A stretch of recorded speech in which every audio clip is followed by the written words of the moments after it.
No, I didn't win a lot of money in the lottery to buy this Corvette. I actually bought it because I learned how to manage my money. And trust me, the Corvette isn't as expensive as when you're undisciplined with your money. That's what ends up really costing you. So last year, it's been almost 2 years now. I started to look at the Corvette, and at that time, I just admired it from afar. I really liked the body style of it. The C8 really caught my eye for a while, and one weekend I actually rented a Corvette for the weekend just to see if I would like it. And at that time, I think I paid almost $1,200 to rent the Corvette for the weekend. But it was an opportunity to really see if I would have enjoyed it, the car as much as in my head I was thinking I would, right? So I paid the 1,200, and I absolutely loved it for the weekend. Just in a weird way, gave me a lot of confidence. It almost felt like I deserved it, and ever since that point, um, I set a goal to try to make sure that I could get to the point where I can buy the Corvette, right? Um, I think the Corvette dream hit me um, early last year. Actually, before then, I remember seeing these newer Corvette body styles, and there's just something about them that just, like most people, caught your attention, right? And it did for me as well. As a matter of fact, last year I rented one for the weekend. Spent about $1,200 to rent the C8 for the weekend just to see it in person, drive it, and see if the looks match the quality of the car.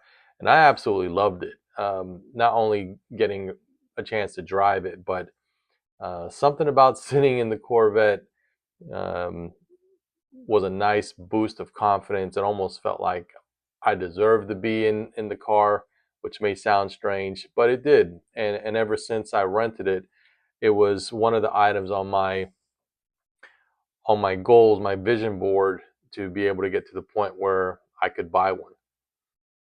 Um, but because of the price tag, some of these are 80 plus thousand, depending on the trim that you get.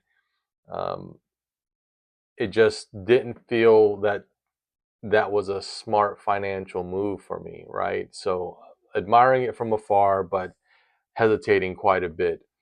But then I got to the point where I used it more of a challenge. So earlier this year, I started to record a series on my social media, Corvette Challenge.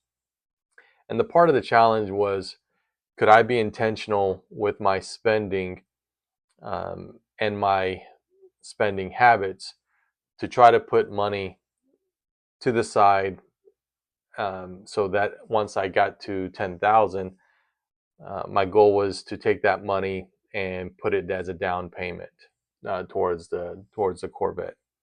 But an interesting thing happened when I did that series, because I became more intentional about the spending and the saving and putting money aside for the Corvette fund.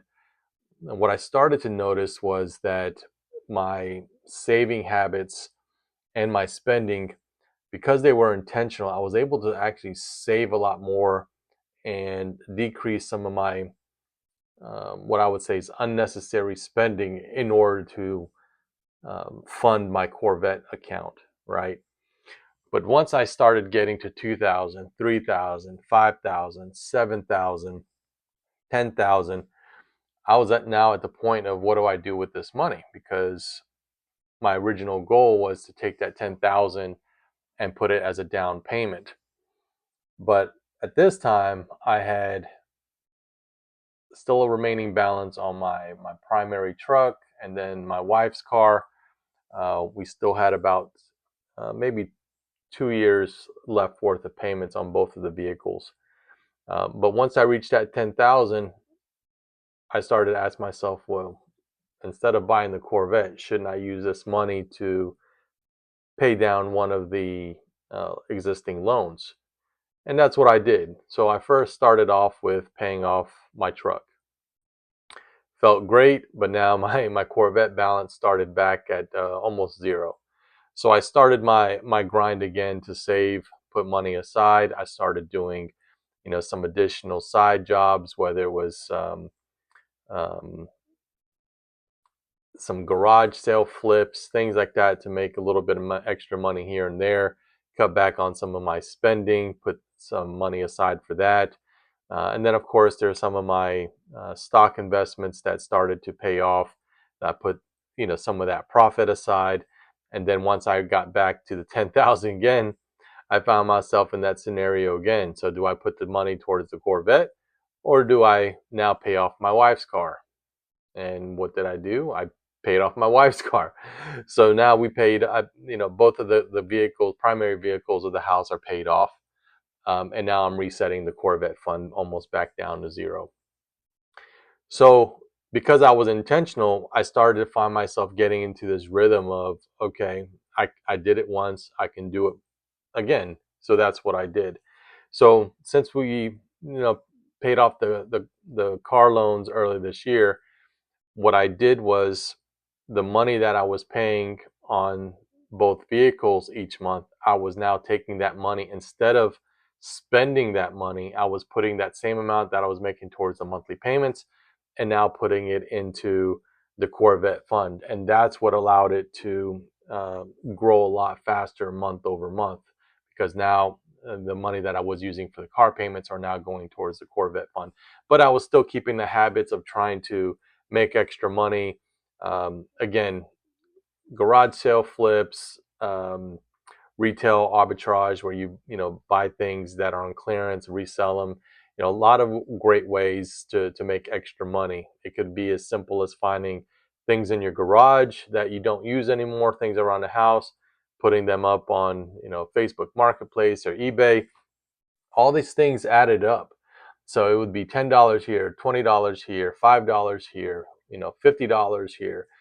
And all that money intentionally was going back into the Corvette fund. Now, mind you, as far as my regular spending, I didn't change my lifestyle. And that was the great thing about this, is that once I started to find myself become more intentional about the spending, I didn't sacrifice the household um, spending patterns or behaviors. Nothing felt restricted in that sense. And that was the great thing about this, is that I was finding extra money, not using money that supports the household. Now,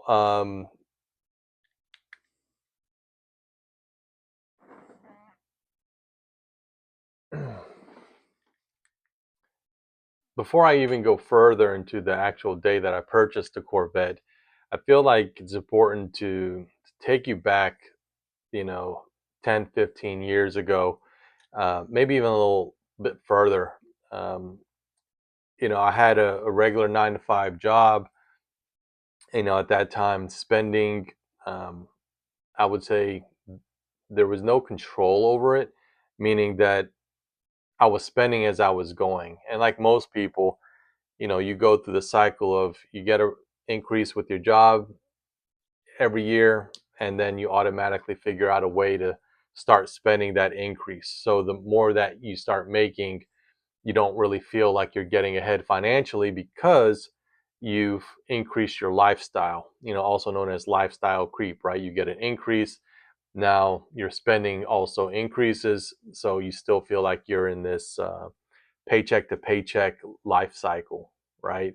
And I felt that way for a long time as well. And I think for me, one of the things that really made me change my money habits was, having those moments where, you're at the store using your card, and your card gets declined because of insufficient funds, and you find out that you miscalculated how much money you would have before payday. Um, after a few of those times, you have to take a step back and look at what's within your control, and what you need to start doing differently. And for me, I had a lot of unnecessary spending that was happening. A lot of it was the whole going out to eat, and um, bar tabs and things like that, right? So definitely a lot of unnecessary spending that, looking back at it, would have put me in a much better place today had I, understood financial literacy a lot better in my 30s. But that's the journey that most of us go through, right? Is that we don't grow up learning financial literacy. It's not really taught in school, um, and like most of you, your circle of family and friends, you're not brought up in that kind of environment where you're thinking about the future. You're looking for instant gratification, and if you don't control that, it follows you into your late 30s and in your 40s and maybe even 50s and beyond, right? Um, so for me, yeah, it took a lot of self-discipline, understanding how I was spending my money, and then also being intentional about putting money away for the future and living off of the extra. One of the things that I often say is pay yourself first. So if you do have the regular 9 to 5 job, once you get that paycheck, before you pay anybody else out, make sure you take a percentage of that and put that into, saving or investments or emergency fund first. If it feels like a stretch, what I would suggest is, you maybe start with, just 5% of your take home pay, and then see how the next few weeks feel for you as far as your lifestyle. See if you notice it. And if you don't notice it, bump it up to 6 or 7% of your pay to pay yourself first. But what I really would challenge you is give yourself that increase a lot faster if you can tolerate that and it doesn't impact your family lifestyle, right? But then the other thing is try to figure out how to maximize your talents, that you may have, to monetize those talents. And again, I gave this example of flea markets or garage sales. You can take 20, $30, even $10 and go to a few garage sales, and do your research. Find out, some of the items that you're looking at, garage sale, going door to door. Use your phone to see how much some of these items sell on eBay, and make a bargain, right? And you can make extra money. Again, it's not about hitting home runs. It's about getting into the pattern of this behavior where you're looking for opportunities to make percentage profits, not necessarily dollars. And once you start figuring out that game, then you can start scaling that up, where now a $5 profit, you're now looking at things that can make you $10, 15, 20 plus dollars on each transaction. And once you start looking at it that way, I will tell you, probably will start feeling addictive, that you start to realize that making money is really a game. Now, coming back to the Corvette, because I had my eyes set on it, a couple of things I needed to make sure that I had in line, right? One, making sure that I did the math and that I can afford not only the vehicle, but the maintenance of the vehicle. So, of course, did a lot of research on what the maintenance cost is year over year to make sure I can afford that. How much does insurance cost? And then, of course, if you're going to get a loan on a big purchase like a Corvette, you want to make sure that you have great credit in order to get the lowest interest rate. And I think that's something a lot of people tend to forget, is how much an interest rate can impact your loan and also your monthly payments. Believe it or not, a 1% difference in interest rate, depending on your loan, could be 100, 200 plus dollars, if not more than that. And again, some of these interest rates that banks are putting out now, if you don't have a great credit score and you're getting double digit interest rates, you could be looking at thousands of dollars that are wasted in interest rate, just because of your credit score. So make sure that you have that in line, and you understand how your credit works. And before you make that big purchase or get that loan, make sure you've maximized everything you can to increase your score, because when you do the calculation on that, you'd be surprised on how much money you'd be giving the bank back in interest alone, if your credit score isn't to a rating where they deem you to be credible. Yeah, so this car to me is more than just a vehicle. It's really symbolic for being intentional about your my behaviors, my intentionality about putting money away, increasing my ability to monetize off of skill sets that I have, all of that. And so, if I can use this experience of mine to help inspire others, then that's the reason why I ended up moving forward with purchasing the Corvette. And what I want dads to understand, I mean, even if you're in your late 40s, late 30s, and you're just now wanting to start your journey, yes, you're going to probably feel like you're behind or it's too late, or you get yourself caught up into this comparison of what other people your age have that you don't. What I would just say is stay focused on what you can control and what's within your scope. And once you start figuring out what starts working for you and you stick to your behaviors, you'll probably see that you'll start to accelerate the amount of money that you're able to save, um, a lot faster, because you're more intentional about it and because you have a broader understanding of your finances and the different ways that you can maximize the income that's coming in, and or figure out ways to add more income to the household, right? So in the end, financial literacy is not about luxury. It's about finding that peace of mind, as well as being able to have choices, right?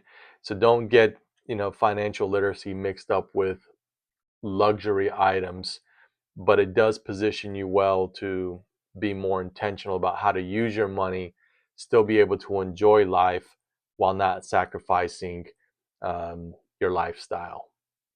So, hope you enjoyed my journey here. If you have any questions specifically about my journey, drop them in the comments. Be more than happy to engage with you. Other than that, I wish you all well on your journey.